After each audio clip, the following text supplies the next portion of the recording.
Bueno, estábamos un poquito con nuestros hipnoanalgésicos, habíamos visto que eran agonistas de receptores mu-kappa delta. Ellos ocupan receptores opioides endógenos naturales, ¿no? Entonces ahí habíamos estado viendo la morfina en su comportamiento, ella sí es activa de receptores mu-kappa delta, habíamos visto que la dosis era bien dependiente, con mucha variabilidad individual, podíamos ir subiendo, no tenía techo, tenía sus importantes efectos adversos, como el más importante, probablemente la depresión respiratoria, ¿no? Que puede causar la muerte del paciente si es que se le dio mucha dosis o se administró muy rápido. Ese es el efecto adverso como más importante a tomar en cuenta porque compromete la vida del paciente. Después teníamos otros a nivel intestinal, siempre hay un estreñimiento, los ojos en punta de alfiler, ¿no? Una característica importante, liberación de histamina, no se olviden. Paciente que recibe morfina, de pronto hay una liberación de histamina, hoy vamos a estudiar antihistamínicos. Y eso genera a nivel vascular una disminución de presión en pacientes con cuadros respiratorios, probablemente les desencadene su broncoespasmo. Luego a nivel intestinal también tienen su repercusión, ellos hacen estreñimiento, ¿no? A tal punto que el fármaco que usamos en cuadros diarreicos severos muchas veces es la loperamida, que es derivada de morfina, pero sin todos sus efectos euforizantes de la morfina, ¿no? Como liberaba histamina, entonces precaución en pacientes asmáticos, todo cuadro que tenga cuadro respiratorio que no los puede agravar. En un obeso severo, lamentablemente está disminuida su estímulo respiratorio, ellos tienden a hacer apnea por el sobrepeso, ¿no? También en esos pacientes les recomendé mucho, antes de usar una morfina tienes que tener el diagnóstico, porque si usamos un hipnoanalgésico, como él es para todo tipo de dolor, incluido el visceral, nos puede enmascarar una patología. Pacientes con hipertensión craneal, que muchas veces los encontramos en pacientes politraumatizados, tampoco es un fármaco ideal.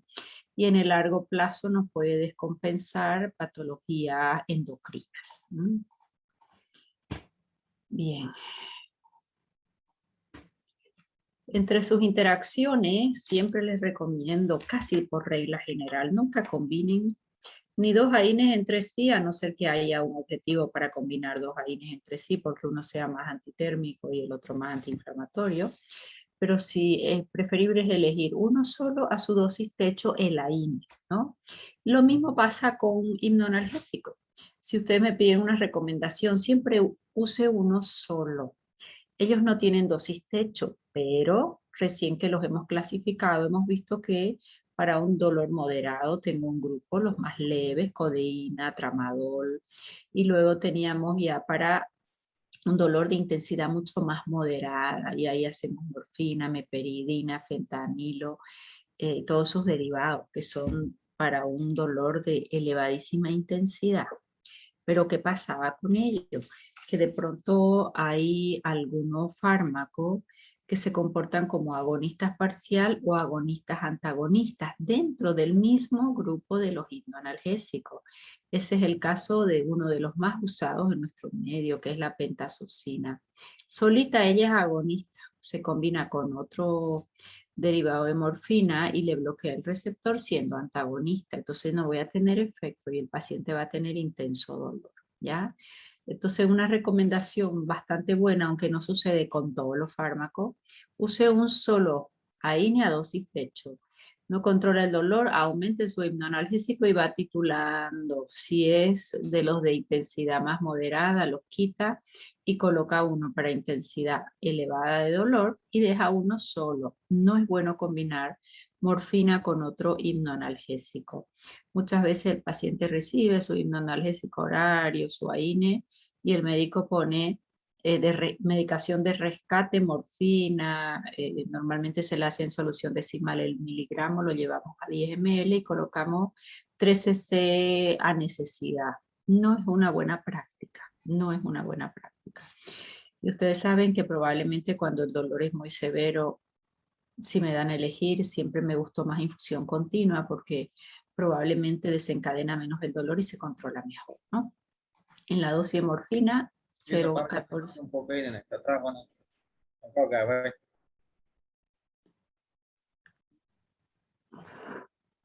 Apaguen sus micrófonos si están haciendo otra cosa, ¿ya? Por lo menos así creo que todos me atienden. Bueno, entonces 0,14 miligramos por kilo es como una dosis. Apaguen sus micrófonos, por favor. ¿Quién es? Lana Isadora. La vamos a desactivar, ya. No puedo desactivar su audio, no sé por qué. No me permite. Bueno, esperemos que ya no hable. Ya, una buena dosis de inicio. Sin embargo, sabemos nosotros que a partir de ahí vamos a ir subiendo la dosis de acuerdo a la titulación que hagamos del paciente el dolor. ¿Qué ustedes mirarían en un paciente que recibe morfina para ir adelantándose a los efectos adversos probables? ¿Qué controlarían? Van a ser internos y les van a dejar al lado del paciente con morfina. Pocos médicos usan morfina porque más es el temor, ¿verdad? De la depresión respiratoria. Entonces no todos usan, los cirujanos. ¿Qué controlarían en sus pacientes si usa morfina? Frecuencia respiratoria, doctora. Perfecto, Boris. Frecuencia respiratoria. ¿Qué más? Si él es depresor y él libera histamina, también la frecuencia cardíaca. Vamos a ver los ojos. Si están muy en puntita de alfiler, probablemente estamos entrando en una toxicidad. Pero acá lo importante es la frecuencia respiratoria. Y es muy importante, acuérdense de mí siempre. Miren el intestino del paciente. El intestino del paciente es fundamental. Este fármaco hace estreñimiento. Cuando la materia fecal se queda dentro, el intestino solo sabe absorber, no sabe hacer otra cosa. No le importa lo que hay dentro, si es alimento, si es nutriente o si es materia fecal. ¿Qué pasa si se reabsorbe una materia fecal? El paciente se intoxica porque ¿qué es lo que vamos a reabsorber? Toxina que iban por el intestino, que ya estaba lista esa materia fecal para ser eliminada y por algún mecanismo no se elimina. Porque salen secas y duras las heces, porque le vamos sacando todo el líquido que se puede. Entonces estamos frente a un paciente intoxicado y nos olvidamos del intestino y después empieza dolor abdominal, empieza distensión. Si yo sé que la morfina me va a hacer estreñimiento, la vamos a usar varios días en el postoperatorio, capaz 2 a 3 días, cirugía muy dolorosa, paciente politraumatizado. ¿Qué te conviene hacer? Probablemente podemos hacer un laxante osmótico, una leche magnesia. Tenemos varios laxantes osmóticos no irritativos para favorecer el peristaltismo. Tu paciente está acostado, sin movimentación, probablemente NPO por lo menos 24 48 horas. Entonces tiene todos los factores en contra para que el intestino no funcione. Y el intestino manda a todo tu cuerpo. ¿Por qué? Porque él es el que absorbe todos los nutrientes para controlar todo en el cuerpo. O sea, nada sucedió en mi organismo sin que el intestino haya absorbido los nutrientes. No tengo otra vía. Solo el oxígeno entra por la nariz o por la boca. Pero todo lo demás para que se desarrolle mi cerebro, piel, crecimiento, todo lo que ustedes quieran, es por el intestino, ¿no? Entonces, si yo sé que va a haber estreñimiento, probablemente un pie adelante. ¿Y qué más va a haber? Retención urinaria. Es muy característico. Hay que controlar la micción. Hay que palpar que no haya un globito vesical. Capaz habrá que poner una sonda si el paciente no la tiene. O habrá que ir estimulando. A veces colocando bolsas de agua caliente, un masaje para mejorar la micción, porque sí voy a esperar retención urinaria, voy a esperar estreñimiento, voy a esperar bradicardia, voy a esperar disminución de la frecuencia respiratoria, voy a mirar las pupilas del paciente. ¿Mm? ¿Quedó clarinísimo? Sí, doctora.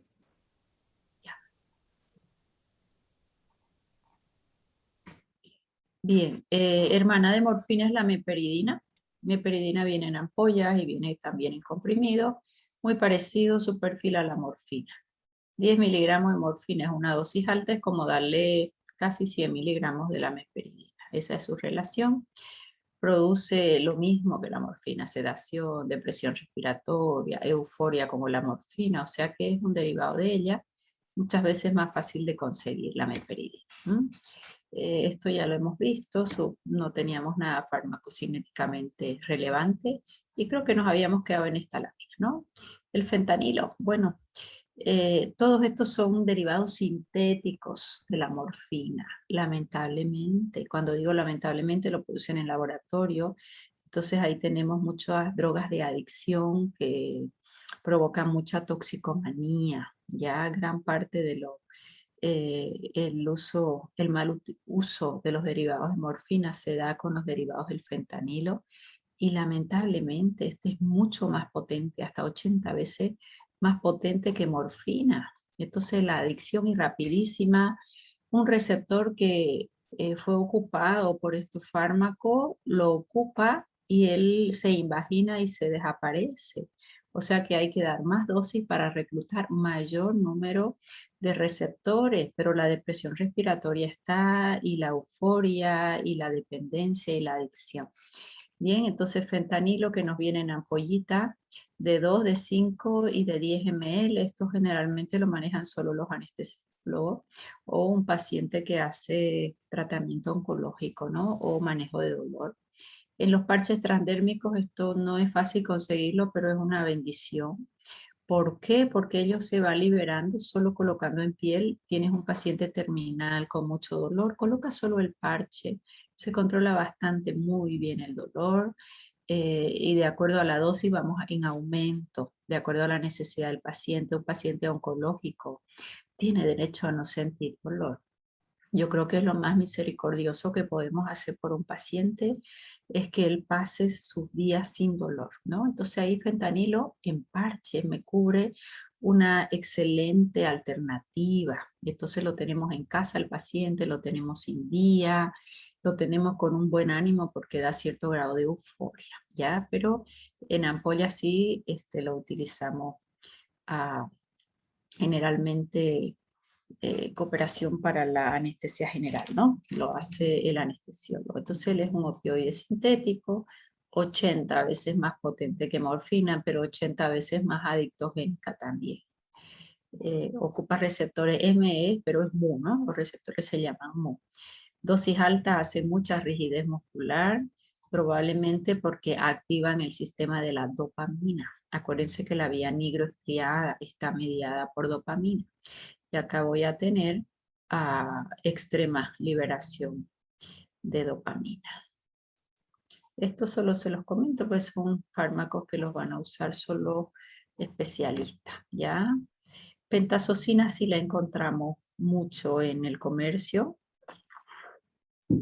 muy utilizada. Recordar siempre pentazocina, nunca la combina con ningún otro AINE. ¿Por qué no la combinas con ningún otro AINE? Porque ella es agonista es agonista, antagonista de acuerdo a quien le acompaña, ¿sí? El antagonismo es un agonista parcial M. Cuando decimos parcial, significa que ella cuando está sola sí es agonista de menor intensidad que un agonista puro, pero en cuanto aparece un fármaco que le ocupe el mismo receptor, ella es antagonista automáticamente, ¿no? Sus efectos cardiovasculares difieren un poquito de los agonistas típicos. Aquí hay un poquito de menos de presión respiratoria probablemente. Y esto es importante. Pacientes con arteriopatía incrementan la presión aórtica. O sea que paciente cardiológico con elevada presión aórtica, presión arterial, no nos conviene utilizarla. Probablemente más depresora ahí es la morfina, ¿no? A ver, esta niña, por favor, que me des... Ya la desactivé. Bien. Luego, a baja dosis, deprime la respiración como todos, ¿no? Voy aumentando el fármaco y la respiración se va incrementando también su depresión.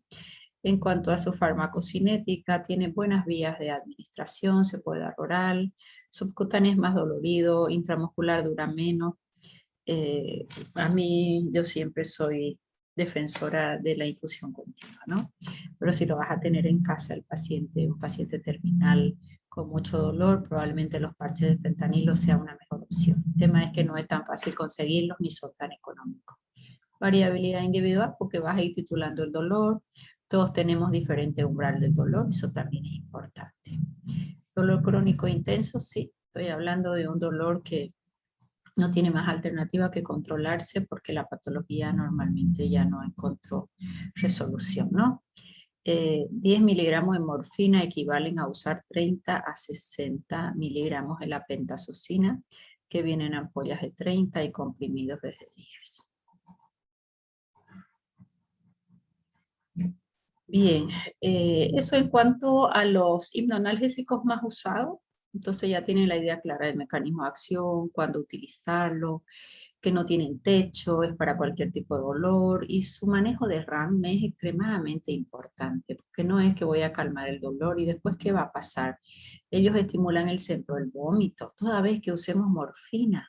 Si yo sé que va a haber, qué horror esta letra mía, náuseas y vómitos, tenemos diferentes antieméticos. Vamos a estudiar en el siguiente capítulo, por ejemplo, pero usamos domperidona, pero él no tiene acción central. Entonces, en este vómito inducido por morfina, que aquí hay una estimulación del centro del vómito, una estimulación central, no es efectivo. En cambio, metoclopramida atraviesa muy bien barrera hematoencefálica, tiene 2 mecanismos de acción para ser antiemético.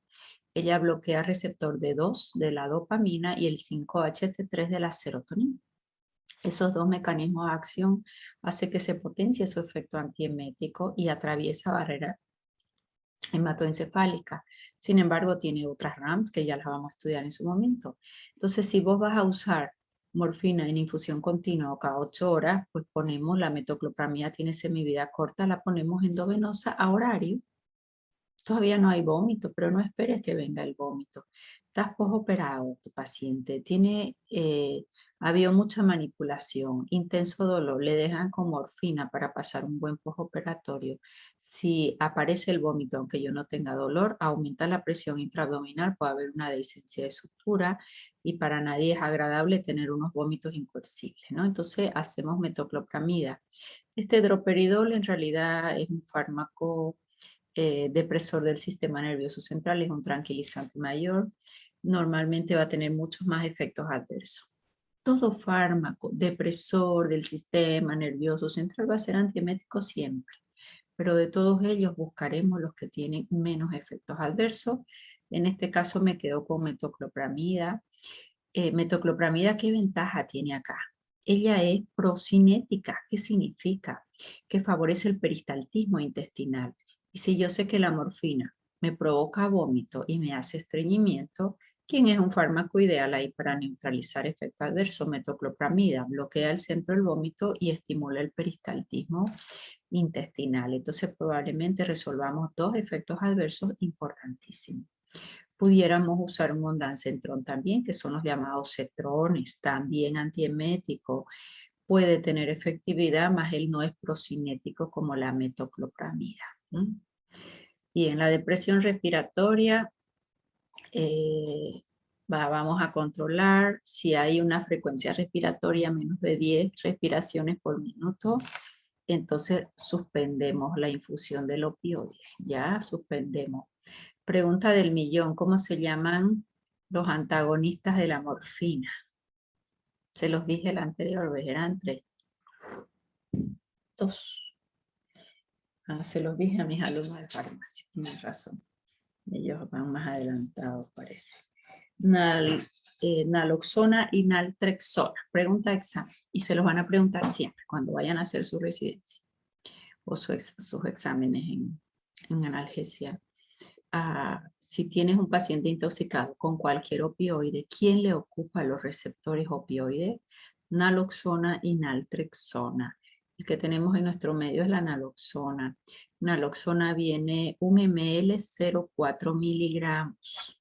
Y ustedes me dirán, acá hay 0,04 la dosis, porque ese ml lo llevamos a solución decimal, entonces los 0,4 miligramos los voy a tener en 10 ml. Y de ahí voy poniendo 1 ml cada 2 a 3 minutos hasta que las pupilas ya no estén en punta de alfiler, la frecuencia respiratoria empiece a elevarse. Ese es el tratamiento en intoxicación con morfina. Si el paciente es toxicómano y él se intoxicó por adicción, le bloqueas los receptores, mejora la depresión respiratoria, todo mejora, pero va a entrar en un síndrome de abstinencia extremo, ¿no? Ese es el gran problema. Pero acá está el paciente internado, resulta que la dosis de morfina por algún momento fue mayor de la indicada. Entonces, ¿quién es su antagónico? Que lo tienen siempre los anestesiólogos en su maletín de emergencia, la naloxona, ¿no? Toda vez que se use en un hospital morfina o sus derivados, siempre hay que tener una ampolla de naloxona. ¿Esto lo logra revertir? Claro que sí. ¿Por qué? Porque su mecanismo de acción de naloxona y de naltrexona es un bloqueo competitivo reversible de los receptores opioides, mu-kappa y delta. Precaución en pacientes hipertensos porque puede aumentar la presión intracraneana, sí.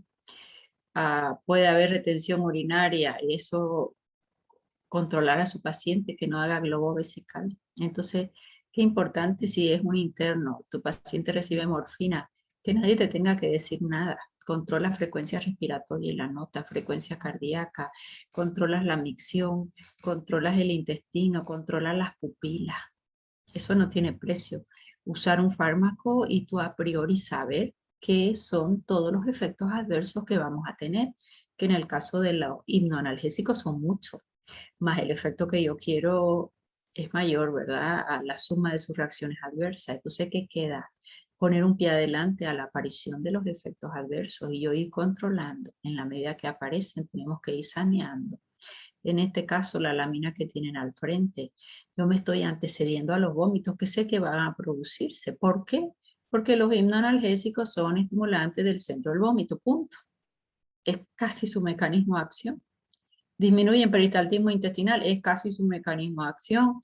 Disminuyen frecuencia de evacuación, hacen estreñimiento.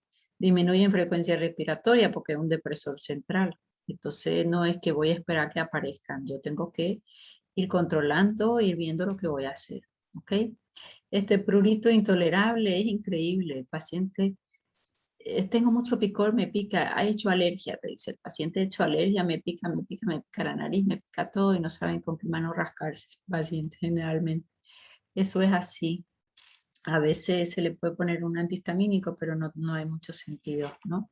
Porque es por un mecanismo de acción que libera histamina, la morfina. No es en el 100% de los pacientes el picor de la nariz, sí, pero un picor intolerable que uno hasta pudiera confundir con una alergia, sí. El propofol, esto es un anestésico general que va a usar los anestesiólogos, muchas veces baja ese prurito. Ondansetron es un es un antiemético, igual que metoclopramida, pero sin los efectos gastrointestinales, solo un efecto central, un buen antiemético. Es el que más usamos en los pacientes de quimioterapia que reciben además morfina o por la misma quimio que es emetógena, ¿no? Que va a producir de estimulación del centro del vómito. Si el prurito es insoportable, recién se suspende y probablemente tengamos que hacer una reversión con naloxona que viene de 0,4 miligramos, está en solución decimal. Bien.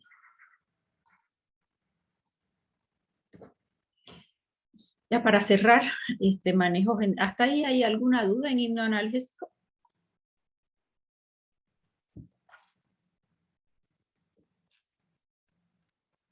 ¿Nada? Bueno, para cerrar, solo vamos a ir dando esquemas. Dolor leve, dolor moderado y dolor intenso y ya cierro dolor. Primer estadio, puedes hacer un metamisol dosis plena, un ketorolaco dosis plena. De rescate, si no controlé con ellos a dosis plena, que uso un hipnoanalgésico, por ejemplo, un tramador. En un segundo estadio de dolor leve, que probablemente ya vamos a una vía oral, un metamisol o dipirona en vía oral, excelente alternativa, o un paracetamol.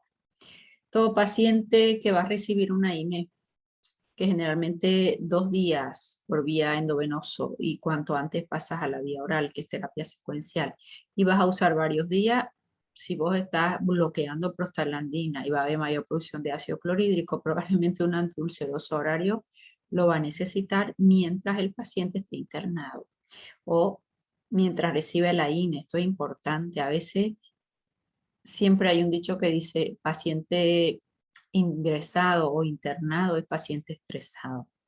Y el estrés aumenta la producción de ácido clorhídrico, me aumenta el cortisol y el cortisol aumenta la producción de ácido clorhídrico y los pacientes hacen úlcera por estrés.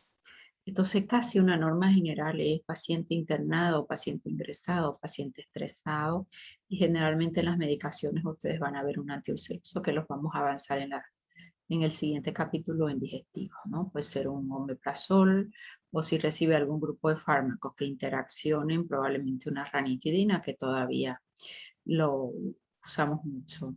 El hipnoanalgésico, si está en una infusión continua, yo tengo una permanente estimulación de todos sus efectos buenos y no buenos, sus efectos adversos, entonces le hacemos también su procinético.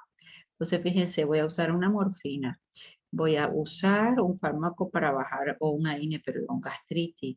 Está combinado con un hipnoanalgésico. Debo favorecer el peristaltismo intestinal y evitar los vómitos.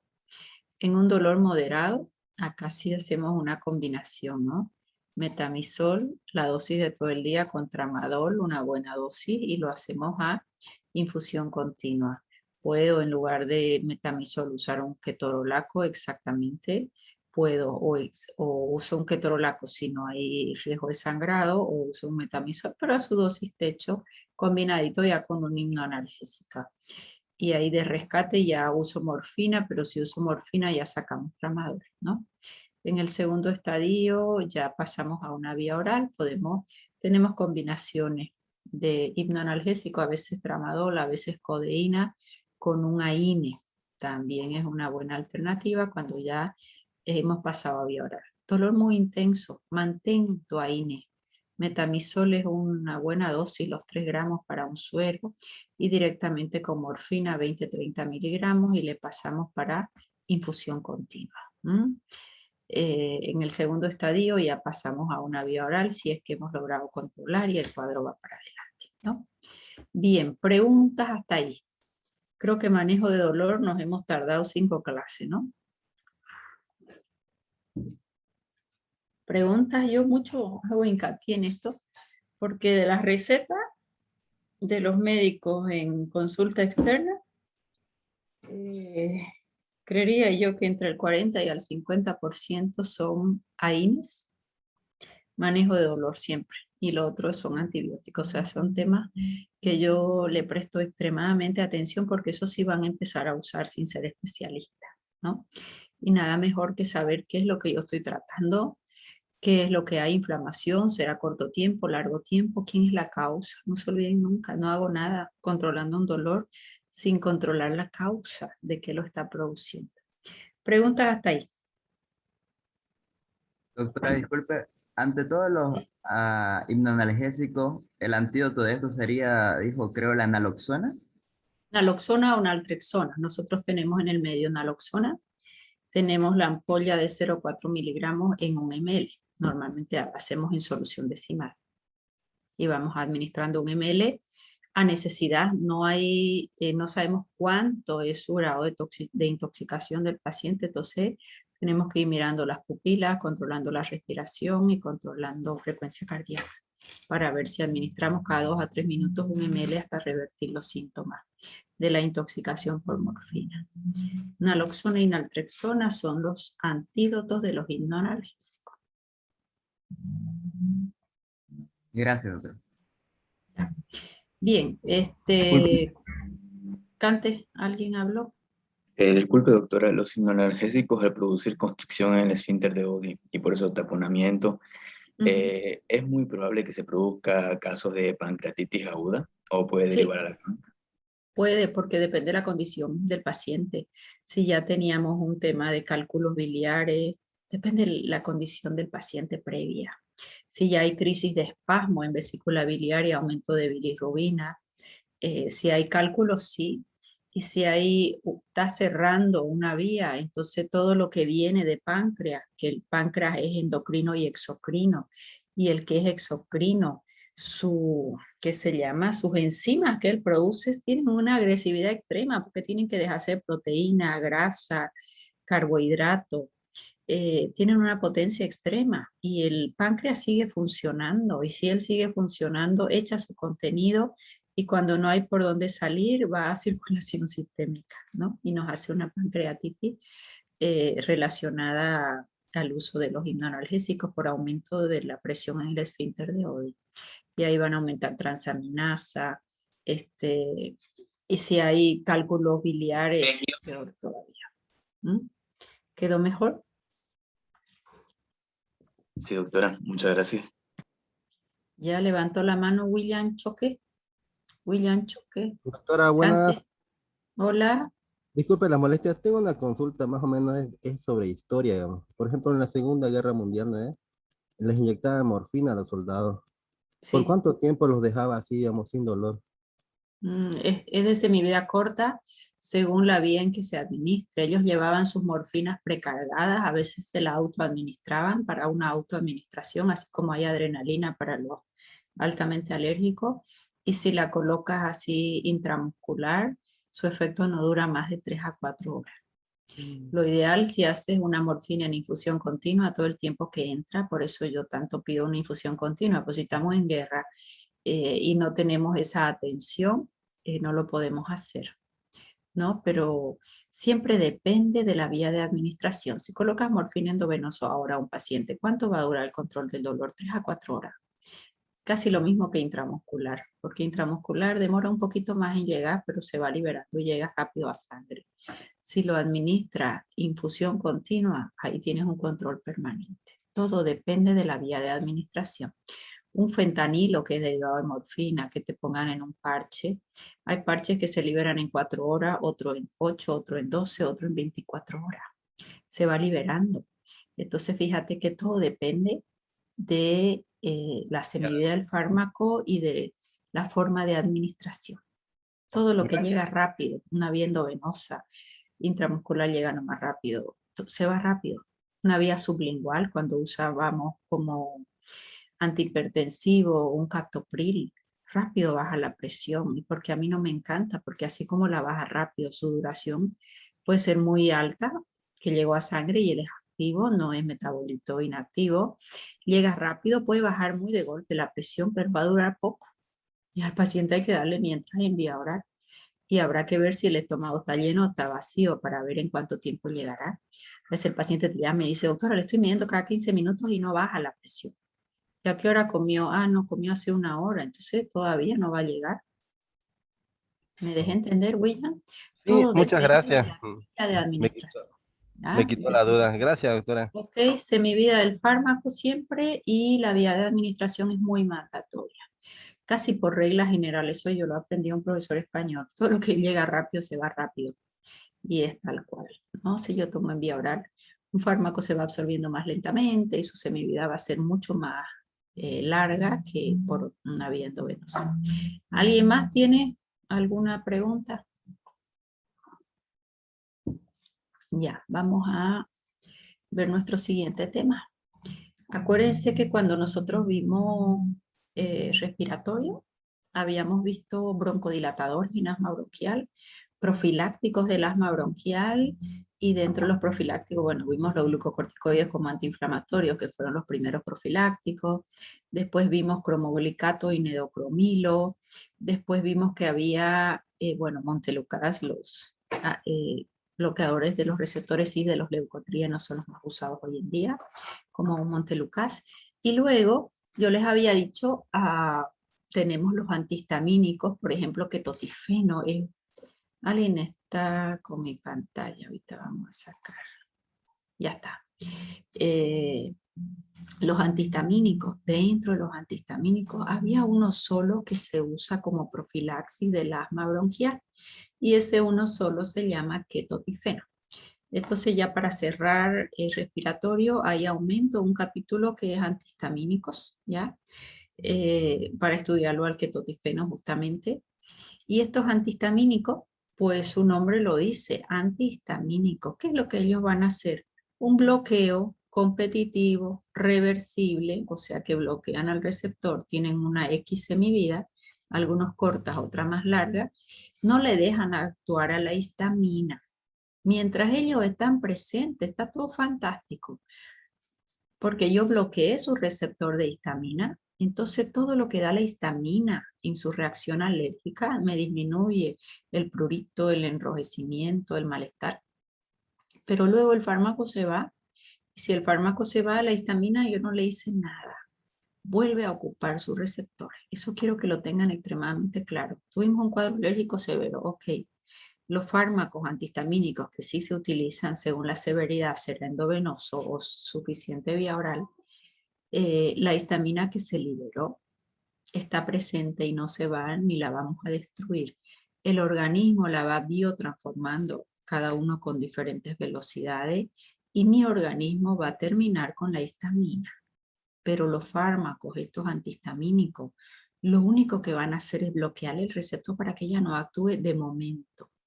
Cuando digo de momento, significa que en una alergia con un solo antihistamínico muchas veces no hace gloria, o sea, no controla, y hay que usar por varios días hasta darle el tiempo a mi organismo a que esa histamina se pueda ir biotransformando y destruyendo de forma normal.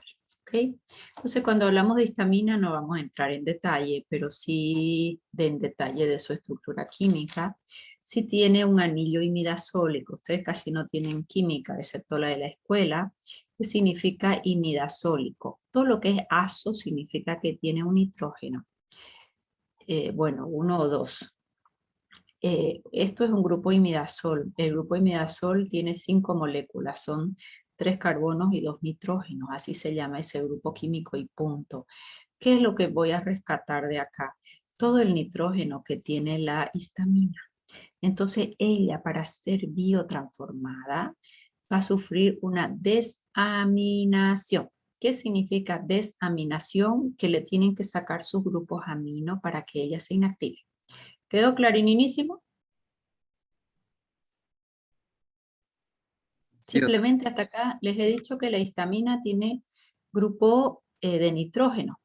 Entonces, para ella inactivarse, tengo que desaminar. Desaminar es reacción de biotransformación tipo 1, ¿ya? Tipo 1 y también una demetilación.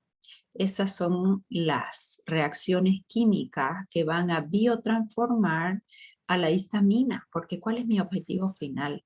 Si bien yo con estos fármacos voy a ir a bloquear el receptor de la histamina, lo ideal es que mi organismo empiece a biotransformarla y que ella caiga.